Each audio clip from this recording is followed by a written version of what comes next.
এ বাবারা। আর এইদিকে রেবা বিবিকে খাওয়াইতে পারলে বাবা খুশি হয়, সারা রাত ধরে তাকে পাহারা দেয়, বিছানায় রেবার জায়গা হয় না। এ মুসলমান, দিনের পর দিন এই বাবু কাটতে কাটতে হঠাৎ একদিন বাবারে হামা হামা উরুফে কবুতরের দিলটা গলে গেল, নরম হয়ে গেল। আহারে, আমি একটা বাদশা জাতি হতে পারি, কিন্তু আমার যিনি স্বামী, ওই স্বামী সারাটা দিন মেহনত করে, সারাটা দিন ফলফুর বাড়িতে কাজ করে, আবার রাত্রি পাহারা আমাকে পাহারা দেয়, রাতের বেলাতে আমাকে খাওয়াইতে পারলে খুশি হয়, কিন্তু এই স্বামীকে কষ্ট দেওয়াটা আমার ঠিক হচ্ছে না। মনে যখন বাবা মায়া চলে আসলো, টুকটুক করে স্বামীর কাছে রাতের বেলাতে যে বলছে, প্রাণের স্বামী গো,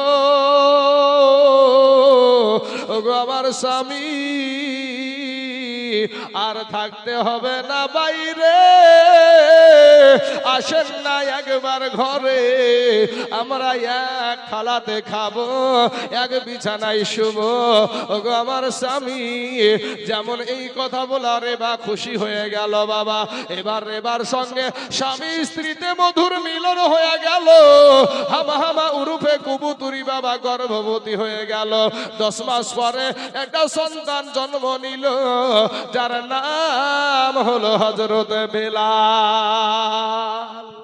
সুবহানাল্লাহ, সুবহানাল্লাহ। মা ও বোনেরা, আপনারা গেটের সম্মুখে না বসে চলে আসুন, সম্মুখে অনেক জায়গা আছে, এবং পরবর্তীতে যে মায়েরা আসবে তাদেরকে বসার সুযোগ করে দিন। আপনাদেরকে বারবার বলা হচ্ছে, অনুরোধ করে মেহেরবানি করে আপনারা সম্মুখে চলে আসুন, অনেক জায়গা আছে। ব্রাদার ইসলাম মহাজাজ সামিন গ্রাম, ও বাবাজির আমার ভাই জানেরা, ও গো আমার পর্দার আড়ালের মা খেলা। এবার বেলালেরা 2টা ভাই ছিল বাবা। আমি শুধু বেলালের কথাটাই বলে যাব বাবা রে। বেলালকে ছোট্ট অবস্থায় বাবা খলফুর বাড়িতে বাবা চাষি কাজে ভর্তি করে দিল। এ মুসলমান, বেলাল খলফুর বাড়িতে কাজ করে। খলফুরও 2টা বেটা, বড় বেটার নাম হলো উমাইয়া। খলফু বেটাকে ডাক দিয়া বলে, রে উমাইয়া, কাছে আয়, কাছে আয়, আমার বয়স হয়ে গেছে রে, আমার স্থাবর অস্থাবর আমার ধন সম্পদ যা কিছু আছে তোদের 2 ভাইকে আমি বুঝায়া দিতে চাই। বেটাদেরকে বুঝায়া দিল। খলফুর বাড়িতে বাবা বেলালেরা 2 ভাই কাজ করতে থাকে। এবার উমাইয়াকে বুঝাইয়া দেওয়ার পরে কিছুদিন পরে খলফু মারা গেল, রেবাও মারা গেল। এ বাবাজি, দেখবেন বাবা, সকাল বেলায় কোনো আল্লাহর গোলাম যদি ফজরের নামাজ পড়ে, ঠান্ডা পানিতে ওযু করে যদি বাবাজি নামাজ পড়ে, ওই নামাজ পড়া ব্যক্তি রাস্তা দিয়ে চলবে, বাড়িতে থাকবে সারাটা দিন, তার মনে একটা আনন্দ উপভোগ করে। কিন্তু বেলা 8টার সময় যে ব্যক্তি উঠে বাবা, চোখে আপনার নোংরা নিয়ে যেই ব্যক্তি বেলা 8টা 9টাতে উঠে, ওই ব্যক্তি কিন্তু যেই ব্যক্তি ফজরের নামাজ পড়েছে, ওই ব্যক্তির মতো আনন্দ পাবে না, শান্তি পাবে না রে বাবা। এইরকম আল্লাহর নবীর একজন বাবাজি আশিক, যার নাম হলো আলকামা রাদিয়াল্লাহু তাআলা আনহু। উনি রাস্তা দিয়ে চলে যাচ্ছে, হযরত বেলালের একটা বন্ধু লাগে রে বাবা। এবার এত আনন্দ উল্লাস করতে করতে যাচ্ছে, বেলাল ডাকে দিয়ে বলে, বন্ধু আলকামা রে, ওরে বন্ধু আলকামা, তোমাকে এত খুশি দেখা যায়, বিষয়টা কি, ব্যাপারটা কি, তুমি সকালবেলায় এত আনন্দিত কেন? আলকামা ডাক দিয়ে বলে, বেলাল রে, আমি এমন একটা ব্যক্তির কাছে গিয়েছি, উনি সাধারণ কোনো ব্যক্তি না, উনি হইলেন আখিরি জামানার পয়গম্বর, উনি হলেন রহমাতাল লিল আলামিন। ওনার কাছে এমন কিছু জিনিস আমি শিক্ষা করেছি, ওগুলা যখনই আমার অন্তরে তেলাওয়াত করি, আমার জবানে তেলাওয়াত করি, তখনই আমার দিলটা আনন্দিত হয়ে যায়। জোরে বলেন সুবহানাল্লাহ, সুবহানাল্লাহ। বেলাল একটা ডাক দিয়া বলে, এ আলকামা, ভাই একটা বার বলো না কি তুমি শিক্ষা করেছো? অমনি আলকামা পড়তে লাগলো বিসমিল্লাহির রহমানির রহিম ইকরা বিসমি রাব্বিকাল্লাযী খলাক খলাকাল ইনসানা মিন আলাক। এই সূরাটা বাবা তেলাওয়াত করতে শুরু করেছে। যখন বাবা সূরাটা শেষ হয়ে গেছে আলকামা থামিয়ে গেছে। বলে ভাই আলকামা, ওরে ভাই আলকামা কেন থামলি রে ভাই? কিসের জন্য থামে গেলি? আর একটু পড় না রে ভাই।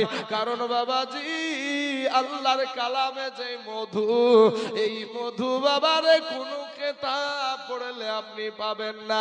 কোরআন যেই ব্যক্তি পড়ে, যত পড়ে তত মজা লাগে, যত পড়ে তত মজা লাগে। কিন্তু বাবারে শয়তান সব সময় আপনাকে কোরআন থেকে দূরে রাখে। আজ আপনি নিজেও কোরআন জানেন না, আপনার সন্তানও জানে না, আপনার বিবিও জানে না। নাম নিয়েছেন মুসলমানের বাচ্চা। এ বাবাজি আপনার মা মুসলমান, বাবা মুসলমান, ভাই মুসলমান, 14 গোষ্ঠী মুসলমান, এরপরও 5টা কালেমা পড়তে পারেন না। আত্তাহিয়াতু জানেন তো, দুরুদ শরীফ জানেন না, দুরুদ শরীফ জানেন তো, দোয়া মাসুরা জানেন না, দোয়া মাসুরা জানেন তো, দোয়া কুনুত জানেন না, দোয়া কুনুত জানেন তো, দোয়া শানা জানে না। এ বাবাজি 100টা মানুষ যদি নামাজ পড়ে, 2টা ব্যক্তি ভালোভাবে নামাজ পড়তে পারে। আর 98টা মানুষ আর কুল, এর ভিতরেও বাবাজি 10টা ভুল। এরপরে মাস্তানি করো রে বাবা, এই দুনিয়াটা কিছুই না রে মুমিন। এরে আমার যুবক ভাইয়েরা, আব্বা জানেরা, মা খালা গো, ফিরে আসেন মা, তওবা করে আল্লাহর কাছে ক্ষমা চান। আমার আল্লাহ আপনার জীবনের সব গুনাহ মাফ করায়া দিবে। জোরে বলেন সুবহানাল্লাহ। সুবহানাল্লাহ। এ বাবাজি আলকামা রাদিয়াল্লাহু তাআলা আনহু আবার দ্বিতীয়বার ওই সূরাটা তেলাওয়াত করলেন। বাবা খোদার কসম কিরা বলি রে বাবা, হযরত বেলালের শরীরে প্রত্যেকটা পশম দিয়া বাবা ঘাম বেরিয়ে গিয়েছিল। জোরে বলেন সুবহানাল্লাহ। সুবহানাল্লাহ। এ বাবারা আলকামাকে ডাক দিয়া বলে, বন্ধু রে, এটা সাধারণ মানুষের কোনো কাব্য হতে পারে না, এটা কোনো কবি লিখতে পারে না, এটা কোনো শিক্ষিত মানুষের লেখা হতে পারে না। এই কালাম যার কাছে তুমি শিক্ষা করেছো, তার কাছে কি একটু আমাকে নিয়ে যেতে পারো? বলে হ্যাঁ পারি। এবার নিয়ে চলে গেল বাবা। যাওয়ার পরে আমার নবীর কাছে যাওয়ার পরে কালেমা পড়ে মুসলমান হয়ে গেলেন। কালেমা পড়ে যখন মুসলমান হয়ে গেছে, চতুর্দিকে এলান হয়ে গেছে বেলাল উমাইয়ার চাকর, ওই উমাইয়ার চাকর কালেমা পড়ে মুসলমান হয়ে গেছে। এ বাবাজি উমাইয়ার কানে পৌঁছে গেছে। উমাইয়া একটা বিশাল কাফের বাবা, ওই পাকা কাফের আল্লাহর নাফরমান বান্দা। যখন বাড়িতে চাকরি করে হযরতে বেলাল, আমার নবীর আশিক, আমার নবীর পাগল গো, হযরতে বেলাল টুকটুক করে যখন বাড়িতে প্রবেশ করছে, উমাইয়া এটা ডাক দিয়া বলে, বেলাল রে, এই বাড়িতে যত চাকর আছে তোর মতন ভালো চাকর একটাও নাই। ওরে বেলাল, তুই এত বড় আঘাত দিবি আগে জানতাম না রে বেলাল। বলে কি আঘাত দিয়েছি? বলে তুই নাকি কালেমা পড়ে মুসলমান হয়ে গেছিস। বলে হ্যাঁ, আমি কালেমা পড়ে এক আল্লাহকে আমি স্বীকার করেছি, আমি আল্লাহর ফারিস্তাদেরকে বিশ্বাস করেছি, আল্লাহর জান্নাত জাহান্নামকে বিশ্বাস করেছি, আমি মিজানুল সিরাতকে বিশ্বাস করেছি, আর আখিরির জামানার নবী হিসাবে মুহাম্মাদুর রাসূলুল্লাহ সাল্লাল্লাহু আলাইহি ওয়াসাল্লামকে আখিরি নবী বলে স্বীকার করে নিয়েছি। এ বাবারা, উমাইয়া একটা ডাক দিয়া বলছেন, উমাইয়া একটা ডাক দিয়া বলে, বেলাল রে, তুই কি আমাকে চিনিস নাকি রে বেলাল? ওরে বেলাল, বেলাল একটা ডাক দিয়া বলে হ্যাঁ চিনি। আপনি হইলেন আমার মুনিবের বেটা মুনিব, খলফুর বেটা উমাইয়া। সঙ্গে সঙ্গে বাবা যখন মুখের উপরে জবাব দিয়ে দিয়েছে, রাগে গড়গড় করতে করতে তেলে বেগুনে চলে গিয়ে বাবা তবে রে বেলাল একটা চাবুক নিয়েছে বাবা, বেলালকে বাবা সাপাত সাপাত করে মারতে আরম্ভ করে দিল। বেলালকে যখন সাপাত সাপাত করে মারতে আরম্ভ করেছে, বেলাল কিন্তু বাবা উমাইয়াকে আঘাত করে নাই, উমাইয়াকে কোন রকমের কষ্ট দেয় নাই। দাঁড়িয়ে দাঁড়িয়ে বাবাজি মারি খাই। এ মুসলমান, বেলালকে যখন ওই চাবুক দিয়ে বাবাজি মারছে রে বাবা, মনে হচ্ছে যেন ওই চাবুকের আগা দিয়ে আগুন বের হয়ে যাচ্ছে। বেলালের শরীরের যেই জায়গায় চাবুকটা পড়ছে ওই জায়গার চামড়া গুলা বাবা ফুসকা হয়ে উঠে যাচ্ছে। এ মুসলমান, সারাদিন মান নির্যাতন করে বেলালকে একটা দুর্গন্ধময় ঘরের ভিতরে আটকিয়ে রেখে দিল। বলল বেলাল রে, আজকে রাত্রিটা তোকে সময় দিলাম রে বেলাল। ওরে বেলাল, আজকে রাত্রের মধ্যে একটু চিন্তা করে দেখ, ভাবনা করে দেখ, যদি কালেমা ছেড়ে দিস তোকে সুন্দর করে সযত্নে তোকে ভালো করে ফেলবো, আর যদি তুই কালেমা না ছাড়িস তাহলে তোকে মারতে মারতে এইভাবে আমি কষ্ট দিতেই থাকবো। ওরে বেলাল বল, একটা বার বল তুই কালেমা ছাড়বি কিনা? এবার বেলাল এটা ডাক দিয়া বলে রে উমাইয়া, আমাকে যদি মারতে মারতে মারতে মারতে যদি মেরেও ফেলো গো উমাইয়া, এরপরও আমি কালেমা ছাড়বো না, এরপরও আমার দয়ার নবীকে আমি ছাড়তে পারবো না, আমার মায়ার নবীকে আমি ছাড়তে পারবো না। এ বাবা, নবীর সাথে যারা প্রেম করে গো, যারা নবীর রওজার কাছে গিয়েছে, কত নবীর রওজার কাছে কত আল্লাহর গোলাম গিয়ে নবীর কাছে গিয়ে বাবা টুকরে টুকরে ফুপায়া ফুপায়া কাঁদে। আমার নবী 1400 বছর আগে আমাদের জন্য, 1500 বছর আগে আমাদের জন্য আমার নবী তায়েফের ময়দানে রক্তাক্ত হয়ে বেহুশ হয়ে গিয়েছিলেন। আমার নবীজির মা ছিল না, আমার নবীজির বাবা ছিল না বাবা, আমার নবীজি মা হারায়াতিম, আমার নবীজি বাবা হারায়াতিম। বাবা গো, আমার দয়ার নবী নূর নবী মায়ার নবী গো, ওই নবীর চেহারা দেখলে বাবা আমার হাসান হুসাইনের বাবা ক্ষুধা লাগতো না, সাহাবাদের ক্ষুধা লাগতো না।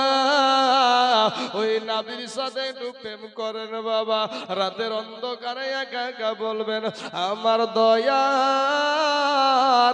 দয়াল নবী বিনে গো আপন বলতে কেহ নাই জগতে, আমার মায়ার নবী বিনে গো আপন বলতে কেহ নাই জগতে। ভেবে দেখি আমি সব বিদেশি মিছে মায়ার ভবেতে, আপন বলতে কেহ নাই জগতে। মাগো আমার নবীকে যারা মাটির মানুষ গো বলে, শ্রেষ্ঠ জীবন তাহার গেছে রে বিফলে। ওরে যাবি আবার পশুর দলে, আসতে হবে ফিরিয়া, আপন বলতে কেহ নাই জগতে।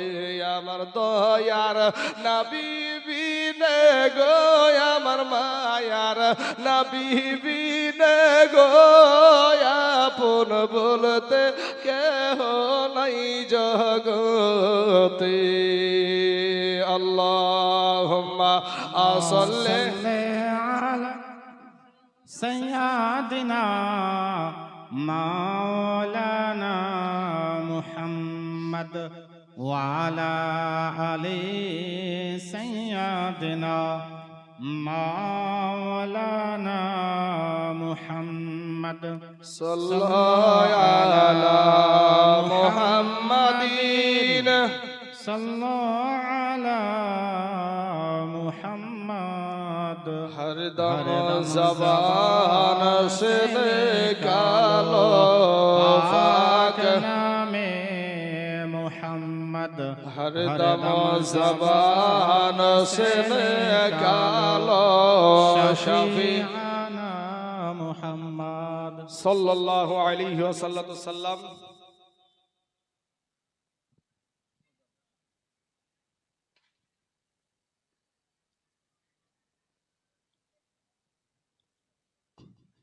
এক সুন্দর একটি প্রশ্ন করেছে, এর মাঝে প্রশ্নটার উত্তর দেওয়াটা আমি গুরুত্ব মনে করছি। প্রশ্নটার উত্তর হলো কি, দেখেন কি প্রশ্নটা করেছে। আসসালামু আলাইকুম, সকলেই উত্তর দেন ওয়ালাইকুম আসসালাম। আসসালাম ওয়া রাহমাতুল্লাহি ওয়া দেখেন বাবা, বারাকাতুহু। সালামে কতগুলো সওয়াব।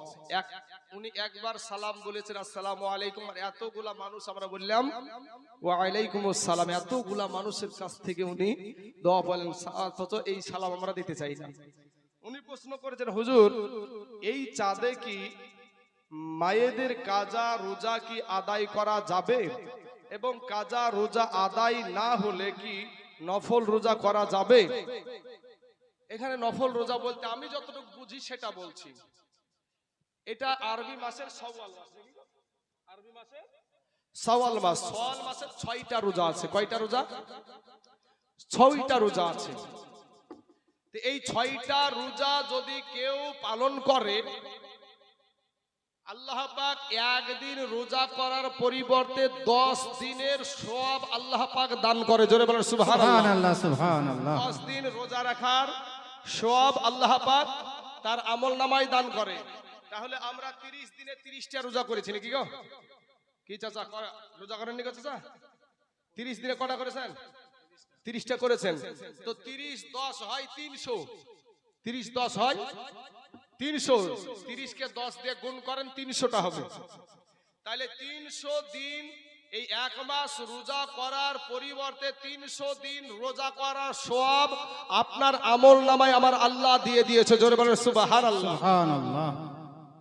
ব্রাদার ইসলাম মুআজ্জাজ সামিনী কিরাম, এক বছর হয় 365 দিনে, 365 দিনে। তাহলে এখনো আমাদের 65 দিন বেরোজগার থেকে যাচ্ছি, তাই তো নাকি? যদি কোনো ব্যক্তি এই শাওয়াল মাসে 6টা রোজা করে, অনেকে এটাকে সাক্ষী রোজা বলে, এটাই কথা। ওরা না প্রশ্নটা এটাই করেছে, আমি বুঝতে পারছি যে এই যে 6টা রোজা করে, এই রোজাটা আগে করব না আগে রোজার কাজাটা তুলবো?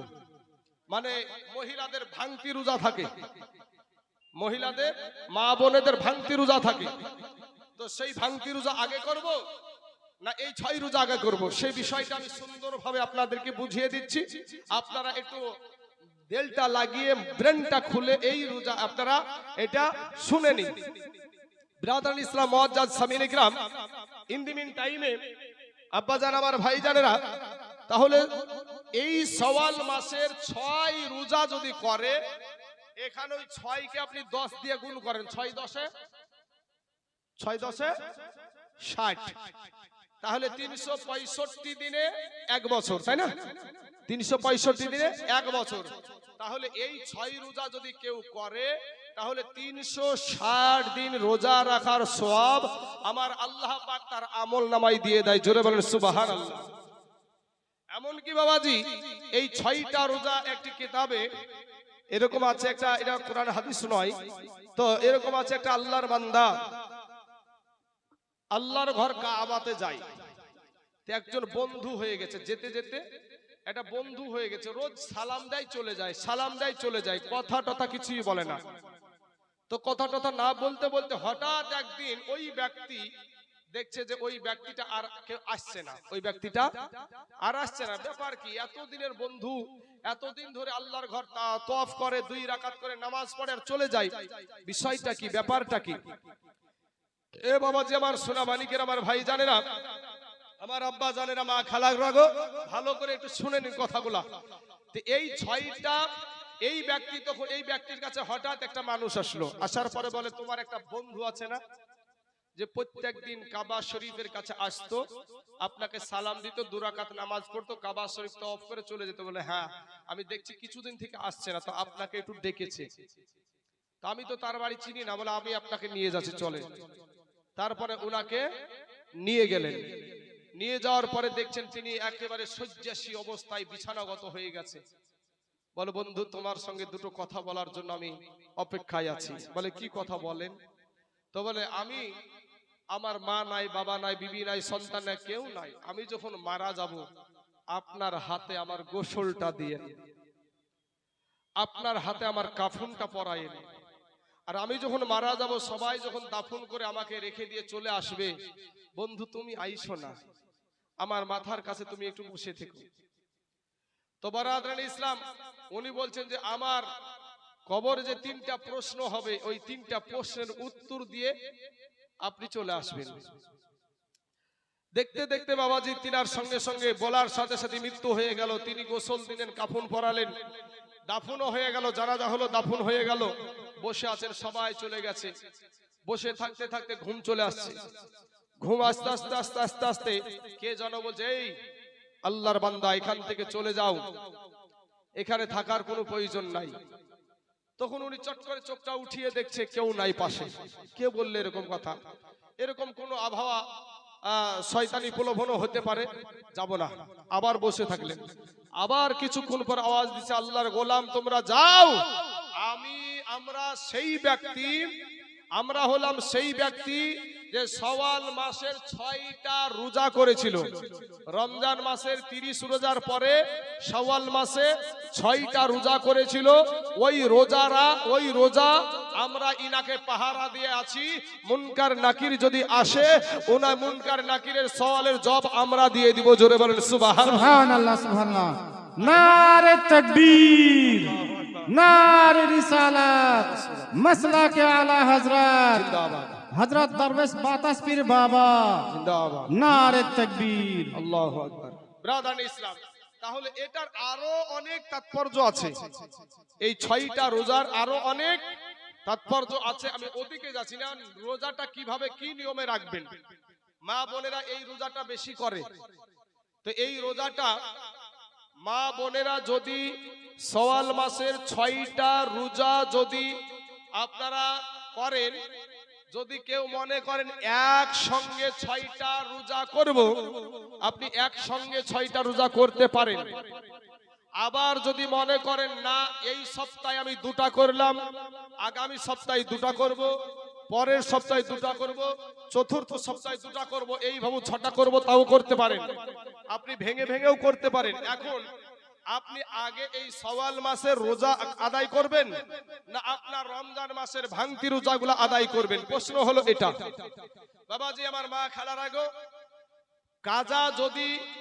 কাজা আদায় করতে গিয়ে যদি শাওয়াল মাসের 6টা রোজা ছুটে যায়, তাহলে আগে শাওয়াল মাসের রোজা করবেন। আর যদি দেখছেন যে আমি কাজা আদায় করার পরেও শাওয়াল মাসের 6টা রোজা পাবো,